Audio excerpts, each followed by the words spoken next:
जय। कल पढ़ा रहे थे हिंद चीन में राष्ट्रवाद। हिंद चीन में राष्ट्रवाद यानी हिंदुस्तान और चाइना है ना, हिंद चीन का मतलब हो गया। आज पढ़ाते हैं कि हिंद चीन में फ्रांसीसी का प्रसार कैसे हुआ, यानी हिंदुस्तान और चाइना वाले क्षेत्र में फ्रांसीसी का कैसे फैलाव हुआ। क्योंकि हिंदुस्तान में था अंग्रेजों का फैलाव, बहुत इंपॉर्टेंट क्वेश्चन है ये।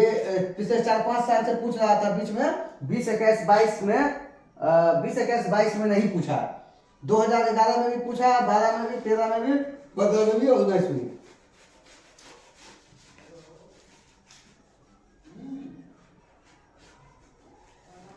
हिंदुस्तान और चाइना वाले क्षेत्र में हिंदुस्तान से, हिंद से बन करके बना, जिसके अंदर कौन कौन आ गया, लाओस, कंबोडिया। हिंद वाले क्षेत्र में आ गया लाओस और कंबोडिया और वियतनाम।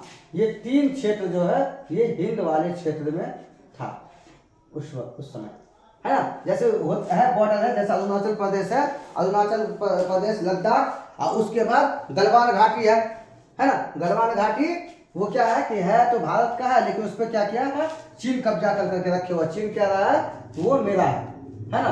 एक मंदिर भी है जो भारत का है, लेकिन चीन ने क्या किया है, 1965 की लड़ाई में उसको अपने कब्जा में कर लिया।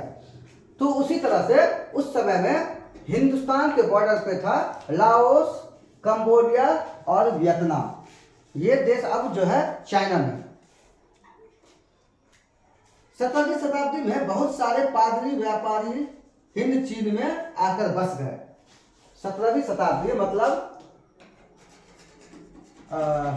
17वीं शताब्दी में बहुत सारे क्या हुआ, पादरी व्यापारी आकर के इन सारे जगहों में बस गया, है ना। वहां के राजा का इस्तेमाल करके क्या कि 18वीं शताब्दी तक फ्रांसीसी ने पूरे क्षेत्र पर धीरे धीरे क्या किया, अपना उपनिवेश कर लिया। उपनिवेश का मतलब पहले व्यापार किया और फिर वहां के राजाओं को क्या किया, उसको बेवकूफ बना करके अपना क्या किया, यहाँ पे बिजनेस खोल लिया। बिजनेस खोल लेना, उपनिवेश करना। जैसे अभी भारत में विदेशी कंपनियां हैं, मेट्रो का, दिल्ली मेट्रो शुरू में उपनिवेश किया था, है ना। अभी बुलेट ट्रेन के लिए कर रहा है उपनिवेश, है ना। तो जो विदेशी किसी दूसरे देश पे अपना पैसा लगाकर फैक्ट्री खोलता है या बिजनेस चालू करता है, उसको हम उपनिवेश के नाम से जानते हैं। तो 17वीं शताब्दी में फ्रांसीसी पादरी जब बिजनेस करने के लिए आया, तो धीरे धीरे 18वीं शताब्दी में क्या हुआ, 18वीं शताब्दी में इन लोगों ने यहाँ पर अपना उपनिवेश करना शुरू कर दिया, यानी फैक्ट्री खोलना या बिजनेस चालू करना शुरू कर दिया। उसके बाद वो धीरे धीरे अपना पूरा लाओस, कंबोडिया, वियतनाम में पूरी तरह से अपना बिजनेस को फैला दिया, है ना।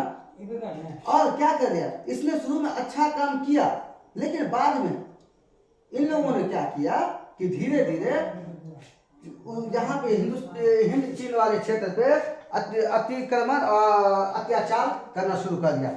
क्या क्या किया, व्यापार के क्षेत्र में, धर्म के क्षेत्र में, और क्या क्या भाषा के क्षेत्र में, शिक्षा के क्षेत्र में लोगों ने सुधार करने की कोशिश की। लेकिन बाद में जाकर के जब ये लोग पूरी तरह से यहाँ पे आकर के जब जम गया, तो जमने के बाद इन लोगों के साथ क्या किया, लाओस, कंबोडिया, वियतनाम यानी हिंद चीन वाले क्षेत्र वालों के साथ क्या करने लगा,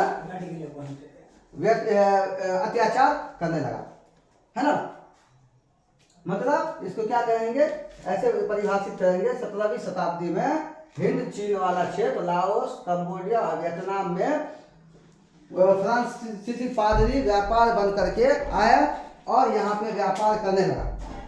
धीरे धीरे यहाँ पे उपनिवेश करना भी शुरू कर दिया और उपनिवेश कर करके पूरे क्षेत्र पे अधिकार कर लिया। शुरू में इन्होंने क्या किया, लाओस, कंबोडिया, वियतनाम के लिए काम तो शुरू सही किया, लेकिन बाद में जाकर के वहां के लोगों के साथ अत्याचार करना शुरू कर दिया, है ना। ये हो गया हिंद चीन में फ्रांसीसी का प्रसार, है ना। अब अगला पॉइंट चलते हैं कि हिंद चीन पर उपनिवेश का क्या प्रभाव पड़ा। यहाँ पर तो धीरे धीरे लोग पैसा लगा दिया। अब उपनिवेश का क्या प्रभाव पड़ा, उपनिवेश का प्रभाव क्या पड़ा, यही हिंद चीन का मतलब हो गया सीधा सीधे, हिंद चीन का मतलब हो गया लाओस, कंबोडिया और वियतनाम। इसके कई परिणाम हुए, राजनीतिक, सामाजिक, धार्मिक और जैसे पहला पॉइंट लेते हैं, राजनीतिक क्या प्रभाव पड़ा।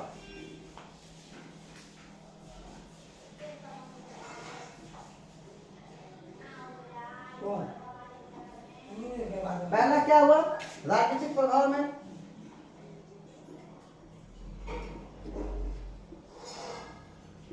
यहाँ के राजनीतिक में हिंद चीन वाले लोगों को प्रभाव क्या किया, नहीं तो मतलब अधिकार नहीं दिया। फ्रांसीसियों ने हिंद चीन या लाओस, कंबोडिया और वियतनाम वाले को क्या हुआ, राजनीतिक अधिकार नहीं दिया। फ्रांसीसी द्वारा हिंद चीन के प्रति दिखाई जा रही, क्या कह सकते उसको, उसको अधिकार को ही खत्म कर दिया, या उसको भेदभाव क्या किया गया, चीन वालों के साथ ही, मतलब हिंद चीन वालों के साथ ही भेदभाव करना शुरू कर दिया।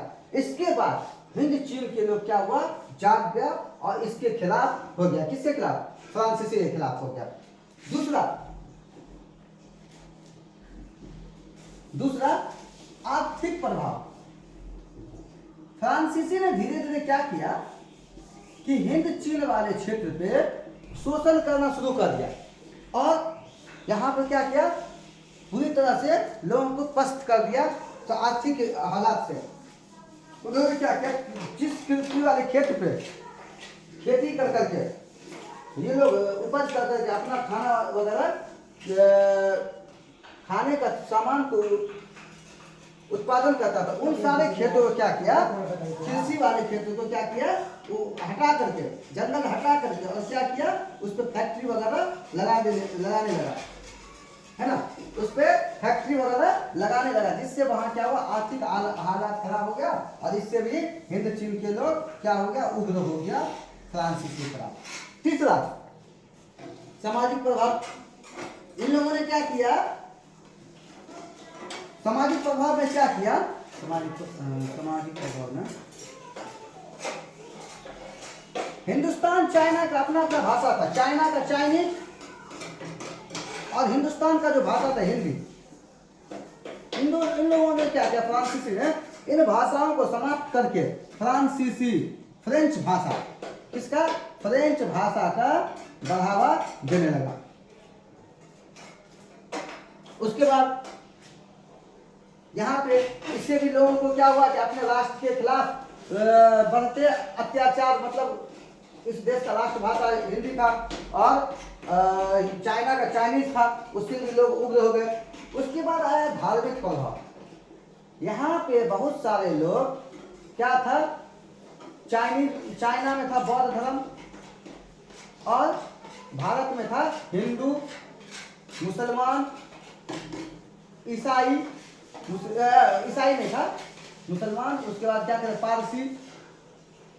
इन सारे धर्मों के लोगों को क्या हुआ कि प्रलोभन देने लगा और प्रताड़ना करने लगा, ताकि ये लोग क्या बन जाए, ये लोग सबका सब ईसाई बन जाए, ये लोग ईसाई बन जाए। लोग देने लगा कि तुम अगर ईसाई बन जाते हो तो तुम्हें पूरी हमेशा के लिए तुम्हें सर्वाइवल खर्चा दिया जाएगा, यानी तुम्हें सर्वाइव रहने के लिए खर्चा दिया जाएगा, खाने पीने पढ़ने लिखने के लिए खर्चा दिया जाएगा। और जो लोग नहीं बनना चाहता था उसको प्रताड़ित किया जाता था, ताकि वो उसके साथ अलग अलग तरह का क्या किया जाता था, सजा दिया जाता था, ताकि वो किसी तरह से वो क्या करे, ईसाई धर्म में परिवर्तन हो जाए। इससे भी लोगों के अंदर क्या हुआ, गुस्सा का माहौल बन गया, है ना। ये था हिंद चीन का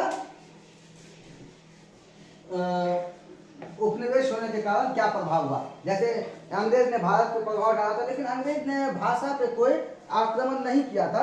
हाँ, धर्म वाले क्षेत्र में थोड़ा बहुत किया था, लेकिन भाषा वाले पे नहीं किया था। आज इतना ही रहेगा, बाकी अगले दिन देखते हैं।